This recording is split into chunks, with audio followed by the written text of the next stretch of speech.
ఈరోజు పొద్దున్న నుంచి అయితే రెస్ట్ తీసుకున్నాము. సాయంత్రం అయితే డ్యూటీ మొదలైపోయింది.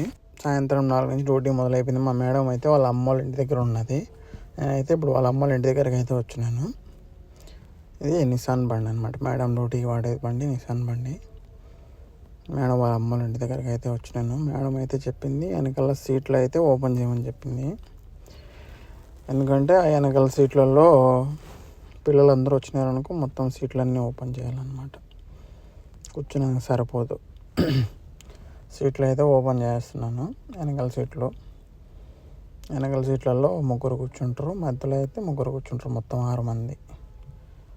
మేడంతో కలిపి 6 మంది అవుతారు కాబట్టి వెనకాల సీట్లు కూడా ఓపెన్ చేసుకోవాలి. ఆ తర్వాత అయితే షర్వా షాపింగ్ కాంప్లెక్స్ అనమాట. మైదర్లో ఉంటుంది ఇది షర్వా. ఇక్కడంతా అరబీ వాళ్ళు ఎక్కువ పోతూ ఉంటారు. ఆ తర్వాత అయితే వత్నాన్ మాల్కి అయితే వెళ్ళిపోయినాము.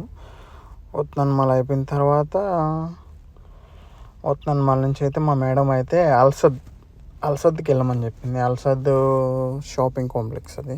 ఇప్పుడైతే అల్సద్ షాపింగ్ కాంప్లెక్స్లో ఉన్నాము. అల్సద్ షాపింగ్ కాంప్లెక్స్ అయిపోయిన తర్వాత సూకోగఫ్కి అయితే వెళ్ళిపోయినాము. లాస్ట్కి అయితే సూకోగఫ్కి అయితే వచ్చేసాం. ప్రస్తుతానికి అయితే సూకోగఫ్లో ఉన్నాము. మీకు కూడా ఈ ఏరియాలు తెలుసుంటే కనుక కామెంట్ పెట్టండి ఎస్ అని. వీడియోని అయితే లైక్ చేయండి. మన ఛానల్ని అయితే సబ్స్క్రైబ్ చేసుకోండి ప్లీజ్.